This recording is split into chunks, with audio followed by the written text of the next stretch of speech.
제가 지난주에 갔던 교회는 이제 동부에서 굉장히 유명한 교회고 또 큰 교회이기도 한데요. 그 교회 목사님이 저를 성도님들한테 소개할 때 어떻게 소개하셨냐면 제가 가장 부러워하는 목사님입니다. 이렇게 소개를 하시더라고요. 그래서 제가 생각을 했어요. 내가 뭐가 부럽지? 이렇게 키 크고 잘생긴 거 이런 게 부러우시지는 않으실 텐데 뭐가 부럽지? 했는데 다른 거 없는 것 같아요. 제가 시드 교회를 섬기고 있는 거 이거를 굉장히 부러워하시리라 생각이 들고 또 뭐 시드 교회 뭐 다른 거보다도 정말 모이신 성도님들과 특별히 우리에게 주신 비전, 하나님이 우리에게 주신 진짜 아름다운 이 놀라운 비전, 그리고 그것이 실제로 우리 교회 안에서 이루어지고 있는 이것이 정말 우리 교회를 실제로 아시는 분이라면은 부러워할 게 있지 않을까 그런 생각도 들었어요. 또 교회 처음 오신 분들이 이제 예배 끝나고 제가 이렇게 뵙잖아요. 그러면 제가 주로 하는 얘기가 그것입니다. 여러분 여기 뭐 시드 교회가 뭐가 있을 줄 알고 좀 오신 것 같은데 와 보시니까 뭐 아무것도 없죠. 뭐 저희 건물도 없고 뭐 아무것도 어, 없습니다. 또 뭐 저를 화면으로만 보다가 실제로 보면 또 제가 실물보다도 화면보다도 실물을 못하기 때문에 또 실망하실 수도 있고 뭐 이런 얘기 이제 하면서 그러나 우리가 가진 것은 뭐냐면 비전입니다. 이 비전 때문에 성도님들이 우리 교회에 오고 계십니다. 그리고 이것이 실제로 이루어지는 것을 보기를 원하시고 또 그것이 우리의 자랑이고 또 우리의 정체성입니다. 이렇게 설명을 드려요. 그래서 이번 주부터는 하나님이 우리에게 주신 비전에 대해서 나눠보려고 합니다. 우리가 세 가지잖아요. 첫 번째가 뭡니까? 심플입니까? 말씀과 기도죠. 두 번째가 뭡니까? 사랑의 공동체. 세 번째가 디아스포라 선교지요. 하나님이 우리에게 주신 이 아름다운 비전인데요. 이것이 어떻게 이루어지는지 또 하나님께서 그 비전을 통해서 우리에게 정말 원하시는 것이 무엇인지 오늘 본문을 통해서 가르쳐 주시기를 원하십니다. 우리 다시 한번 같이 읽도록 하겠습니다. 마태복음 6장 33절 말씀입니다. 시작. 그런즉 너희는 먼저 그의 나라와 그의 의를 구하라. 그리하면 이 모든 것을 너에게 더하시리라. 여러분 많이 익숙한 구절이시죠? 저에게 있어서는 라성입니다. 라성이 뭔지 아십니까? 라이프 성경 구절, 인생 성경 구절. 요즘 젊은 사람들 신세대 이렇게 얘기한다고 해서 저도 한번 해봤는데 괜히 한 것 같습니다. 제 인생의 구절이에요. 너희는 먼저 그의 나라와 그의 의를 구하라. 그리하면 이 모든 것을 너에게 더하시라. 하나님께서 제 삶을 통해서 이 말씀이 진짜 살아있는 실체임을 드러내셨으면 좋겠습니다. 그리고 우리 교회를 통해서도 여러분을 통해서도 이 말씀이 여러분 개인의 삶뿐만 아니라 여러분의 주위에 있는 많은 사람들에게 이 말씀이 살아있고 운동력 있는 말씀이라는 것이 증거되기를 축복합니다. 근데 오늘 우리가 나누고자 하는 것은 말씀과 기도입니다.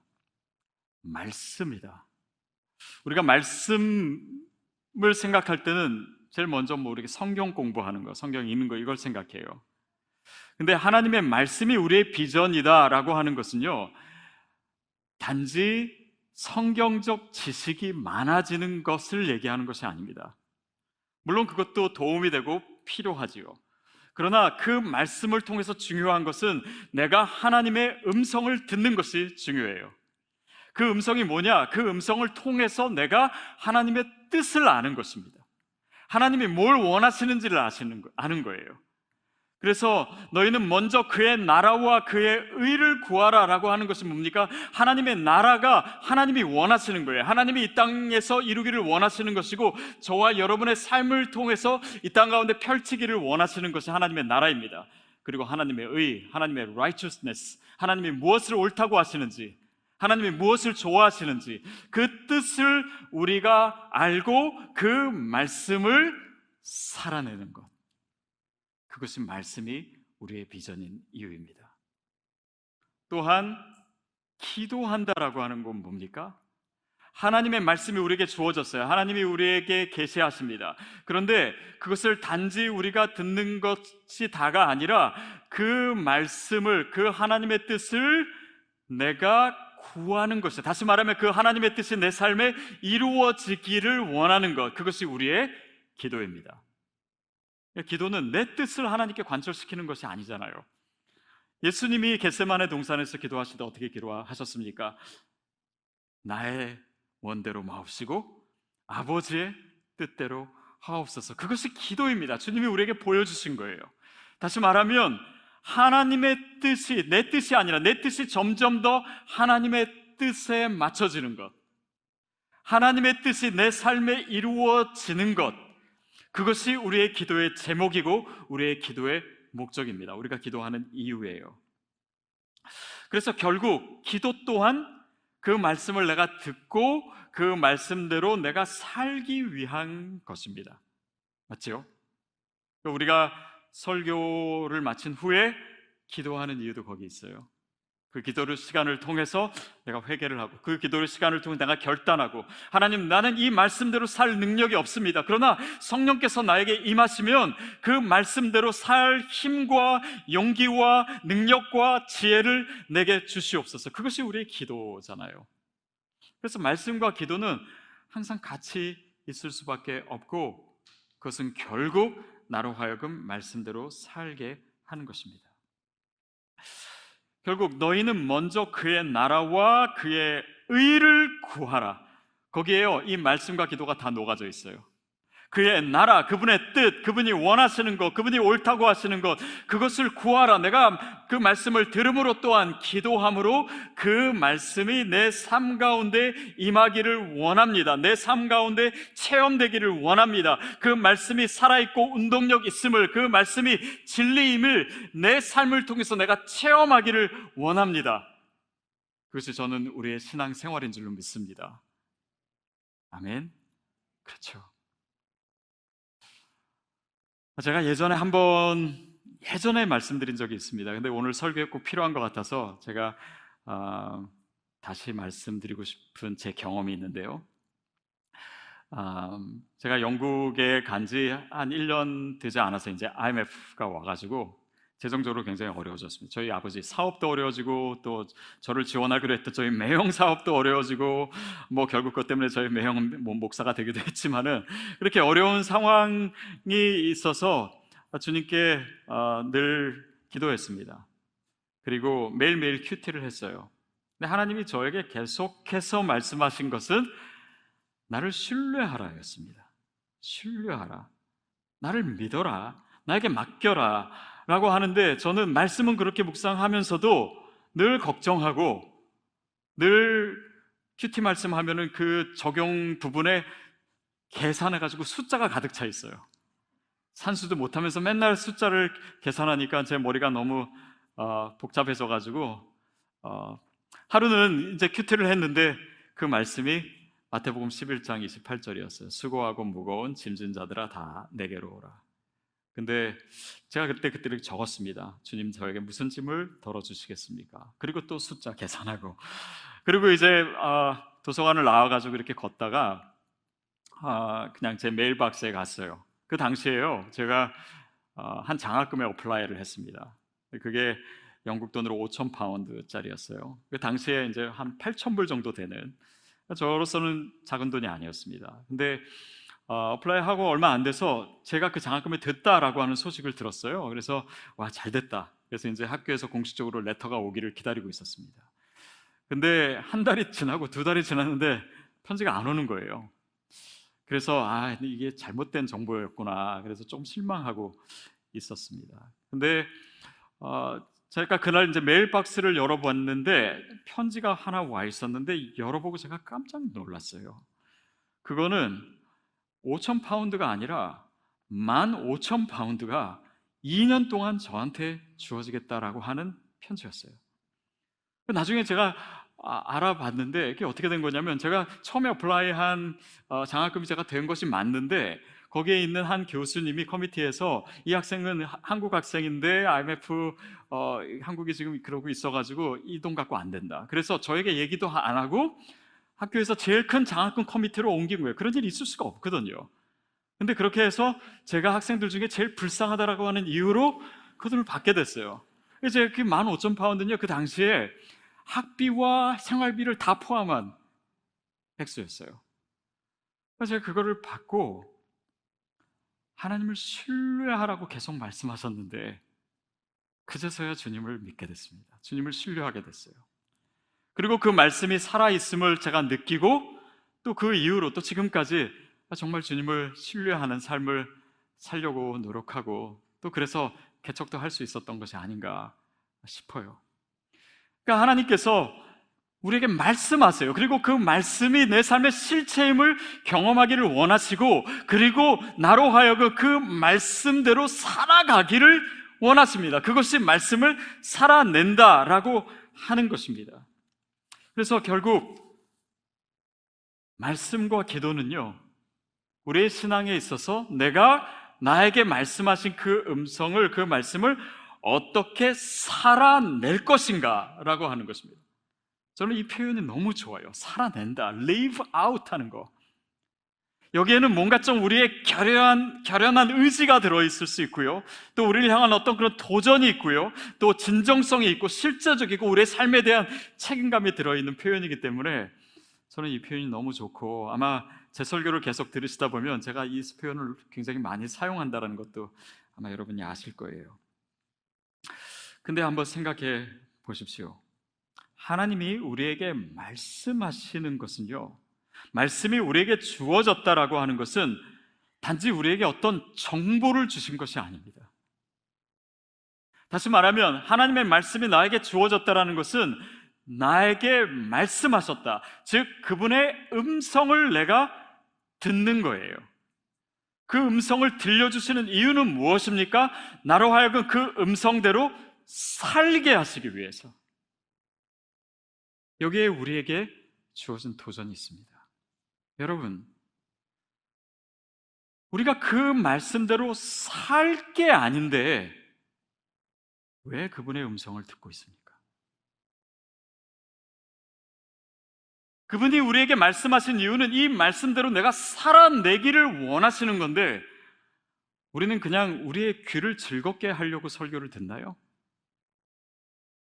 아니면 그냥 좀 지식을 더 쌓기 위해서 이 이야기를 듣나요? 아닙니다. 살아내기 위한 것이 아니라면 말씀이 우리에게 무슨 소용이 있겠습니까? 거기에 목적이 있지 않습니까? 우리가 하나님의 음성을 듣는다라고 하는 것은 무엇입니까? 우리가 설교를 들어도요, 성경을 많이 읽어도 하나님의 음성을 전혀 듣지 못할 수가 있습니다. 근데 생각해 보세요. 그 하나님의 음성이 들리지 않는 이유는요, 내가 그 말씀대로 전적으로 살아갈 마음이 없기 때문에 안 들리는 것입니다. 바꿔서 얘기하면은 하나님의 음성이 들리지 않는 이유가 뭐예요? 살 마음이, 순종할 마음이 없기 때문에. 그렇다면 그 말씀이 그 음성으로 들리기 위해서는 어떻게 해야 됩니까? 우리가 살아내려는 그 마음이, 그 순종이 있을 때 그 음성이 들리기 시작하는 거예요. 그래서 이것이 신앙생활입니다. 이것이 우리의 비전이에요. 저는요, 시드교회 성도님이라면 여러분에게 있어야 될 두 가지 표징이 있어야 된다고 생각해요. 하나는 뭐냐면 우리가 예배할 때 정말 마음과 힘을 다해서 큰 소리로 찬양하는 게 하나의 표징입니다. 이거는요, 단지 소리만 크게 내는 것이 아니에요. 여러분의 예배의 진정성을 얘기하는 것이기 때문에 마음과 힘을 다해서 정말 전심으로 예배하고, 우리 모두가 다 성가되잖아요. 아까 전에 찬양 소리도 정말 컸어요. 지난주에 제가 없을 때 어느 한 그 방송국 관계자가 저희 교회에 오셨다가 깜짝 놀랐대요. 어떻게 이렇게 성도님들의 찬송 소리가 크냐고, 이런 교회를 처음 봤다고. 저는 이미 그것이 우리 가운데 이루어지고 있다고 봐요. 그것이 우리 예배입니다. 근데 두 번째 이 표징이 뭐냐면 제가 원하는, 또 여러분에게 이미 있는 것입니다.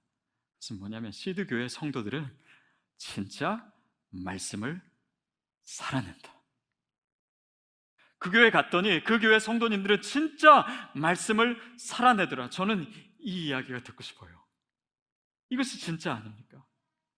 이것이 정말 우리 교회의 표징이 되어야 되잖아요. 아니, 실제로 제가 너무 사적인 거라서 여러분에게 다 얘기하지 못하지만 여러분의 각자의 이야기들이 지금 막 나오고 있어요. 교회에 그 말씀이 실체가 된 이야기, 말씀을 살아낸 이야기, 말씀을 붙들고 힘들지만은 이 상황을 대면하고 이겨내는 이 이야기들이 사실은 굉장히 많이 있습니다.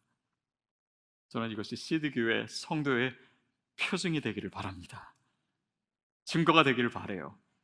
이거만큼 좋은 것이 어디 있습니까? 이거만큼 진정한 것이 어디 있겠습니까? 그래서 우리가 일주일에 한 번씩 MC 모임 하잖아요. 이 MC 모임을 여러분 오해하지 마십시오. 이 모임은요, 여러분이 지난 다른 교회에서 소그룹 모였을 때 했던 것과 전혀 다른 것일 수 있습니다.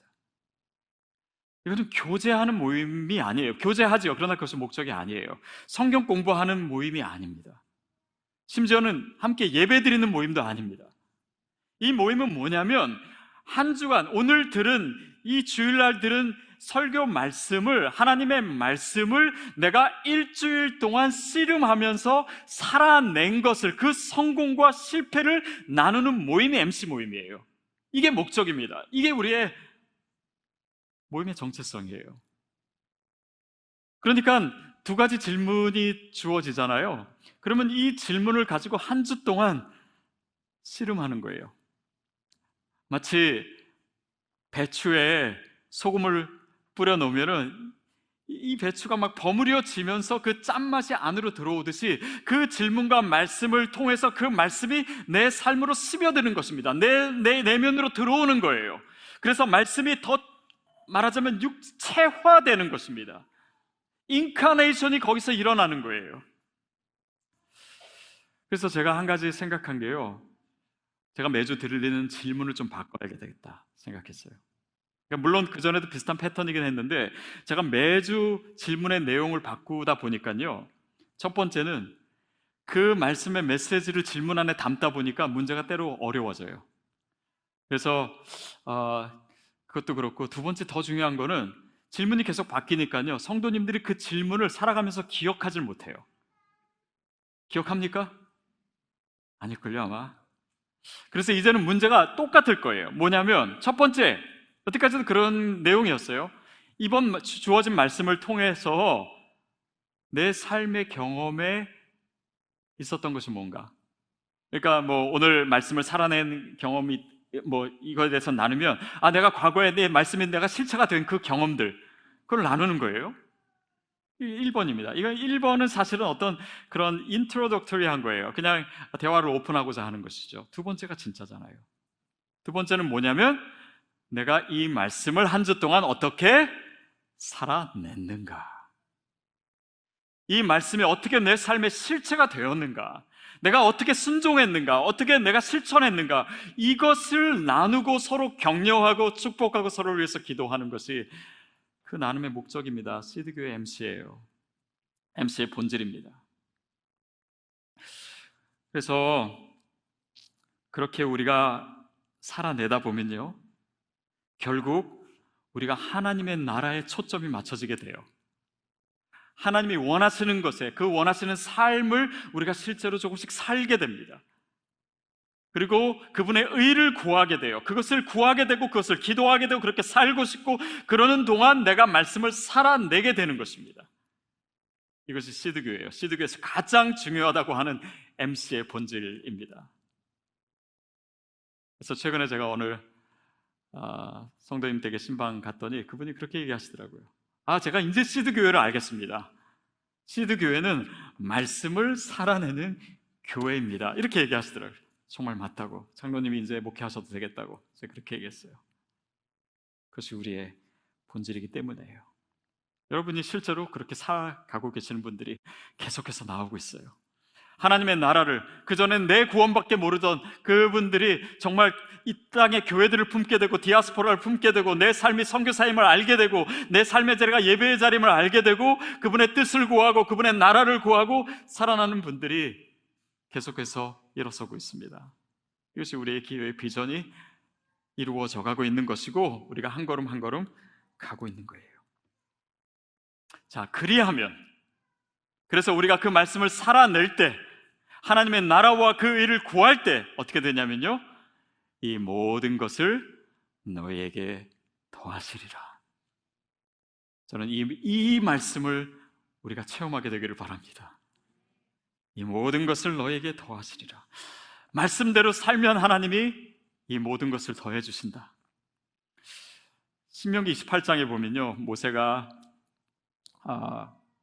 이스라엘 백성들을 에발산과 그림신산에 세우고 한쪽에는 축복을 선포하고 한쪽은 저주를 선포하고, 그게 뭡니까? 하나님의 말씀대로, 하나님의 율법대로 살면 하나님께서 너희를 축복하신다라고 하는 의미잖아요.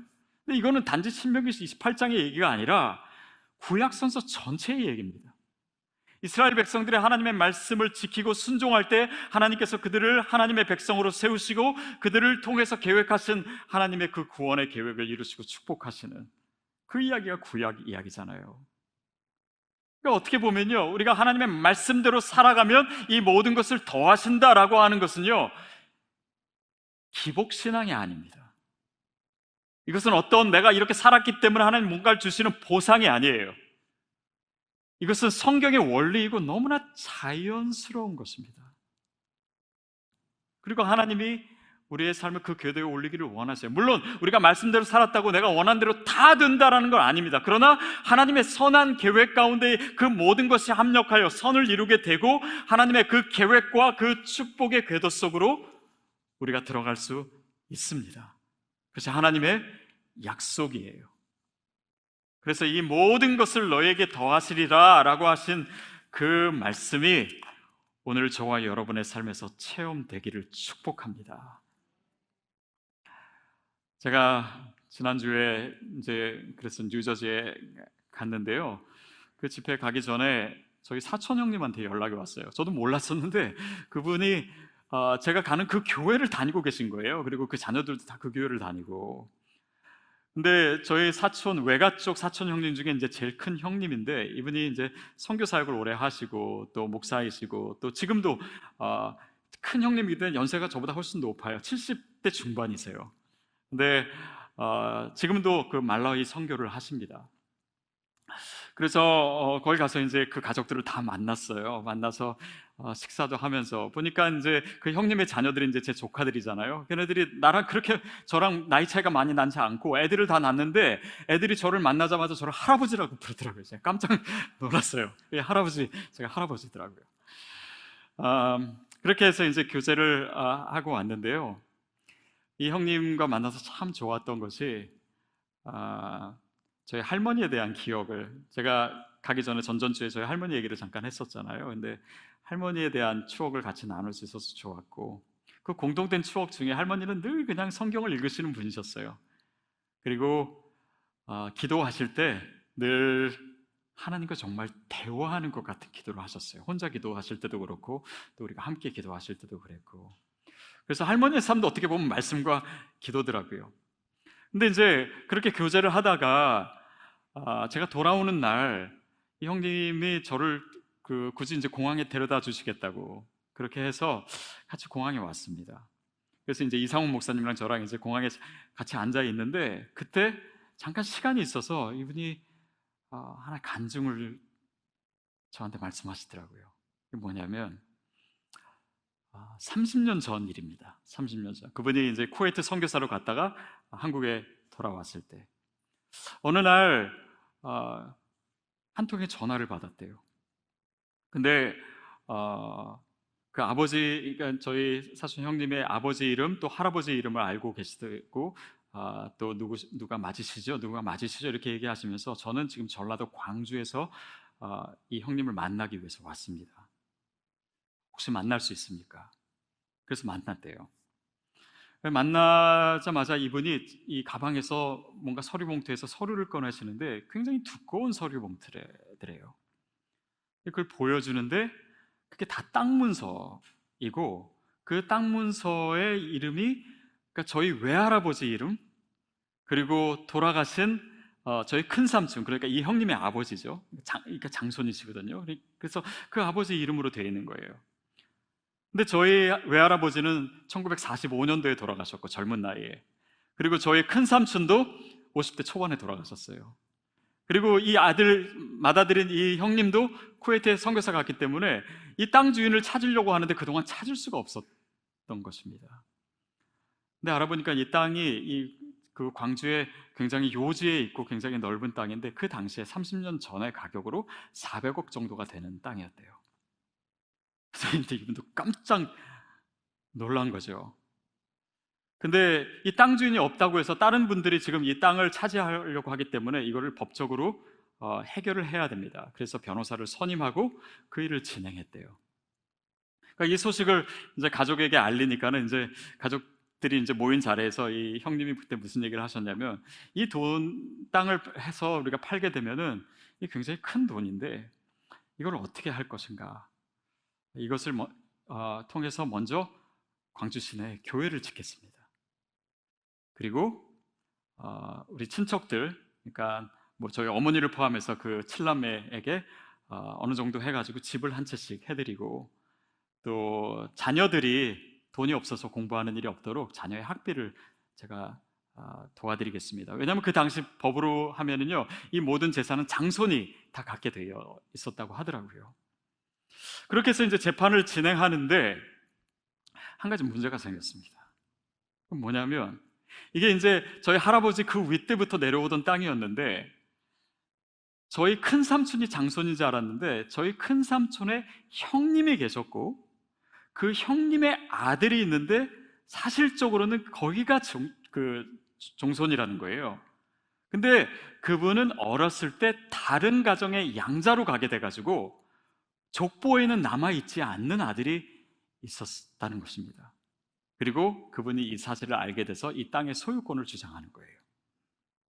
그래서 이제 문제가 복잡하게 시작했고, 또 재판을 이제 계속하게 되고, 그러는 가운데 그것을 주장하는 분을 사실은 저희 외할머니가 나중에 어렸을 때 키우셨다고 하시더라고요. 근데 할머니가 그 문제를 가지고 이제 기도를 하시고, 어느 날 이 장손인 저희 형님을 부르셨어요. 여기 앉아라. 그러나서 그러시더래요. 똑바로 앉아라. 굉장히 엄격하게 얘기하셨더래요. 그리고 할머니가 그때 어떻게 얘기하셨는지를 정확하게 저한테 얘기해 주셨는데, 너는 그 땅에 송곳 하나 꽂을 만큼의 땅도 필요 없다. 너는 선교사다. 너는 하나님의 종이다. 네가 물질적인 탐욕 때문에 이것을 싸우지 마라. 이 땅을 포기해라.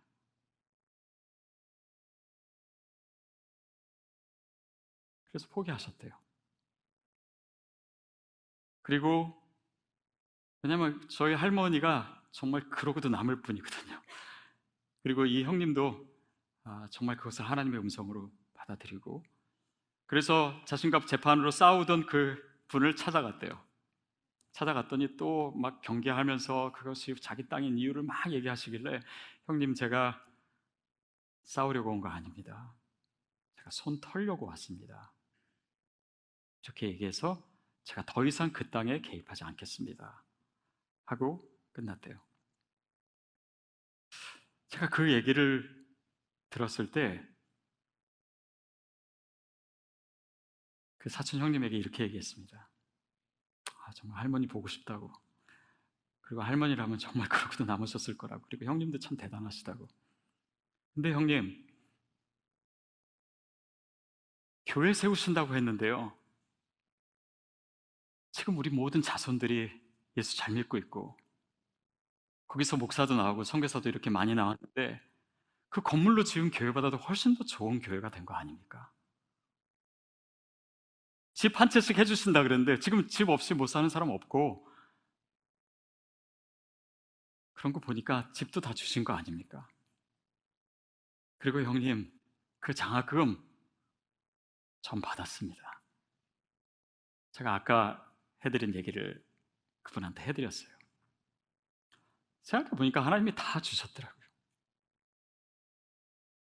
그 얘기를 나누고 헤어지고, 제가 오늘 본문을 가지고 설교를 준비하면서 이 이야기를, 이 간증을 성도님들에게 나눠야 되겠다 생각해서 지난 목요일 날 다시 이분께 형님께 전화 드렸어요.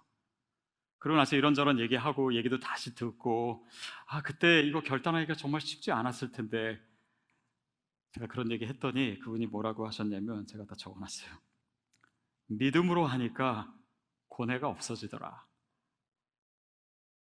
그리고 내 땅은 하늘에 있어. 그분이 다스리시는 땅이야. 하나님의 자유와 정의가 미치는 하나님의 땅이지. 그리고 이 땅은, 여기 있는 땅은 내 땅이 아니야. 아니, 제가 그 나라와 그 의를 이거 본문으로 설교한다는 얘기도 안 했는데 하나님 나라와 하나님의 정의를 얘기하시더라고요. 그러면서 뭐라고 하시냐면, 그 땅을 내가 받았더라면 내가 과연 지금까지처럼 하나님의 사람으로 살 수 있었을까? 난 그렇게 못 살았을 거야. 그냥 그 돈에 내가 빨려 들어갔을 거야. 그 가족들이랑 제가 식사를 하면서요, 제 조카들이죠, 그 가족이랑 같이 있는데 참 하나님의 은혜가 그 가운데 흐르고 있다는 것을 많이 느꼈어요. 자녀들이 정말 믿음으로 잘 성장했고, 또 지금도 매주 모여서 너무 화목하고 기쁘게 살고 있고, 하고 있는 일들도 하나님께서 축복하셨고, 또 그 막내, 딸 셋의 막내가 아들이 정말 귀한 아들이고, 그 형님이 그 아들 낳았을 때 우리 어머니한테 전화했던 게 저 기억나요. 고모, 내가 홈런 쳤다고. 아들 낳았다고. 그 아들이 지금 신학 공부하고 있더라고요. 이 모든 것을 너에게 더하시리라 라고 하는 그 은혜를 이 가족이 받았구나. 제가요, 선교사님들 만날 때마다 한 가지 느끼는 것이 있습니다. 선교사님들은요, 그 오지에서 사역하시느라 사실 힘든 삶을 사시는데 한결같이 그 자녀들은 복을 받더라고요. 여러 면에서.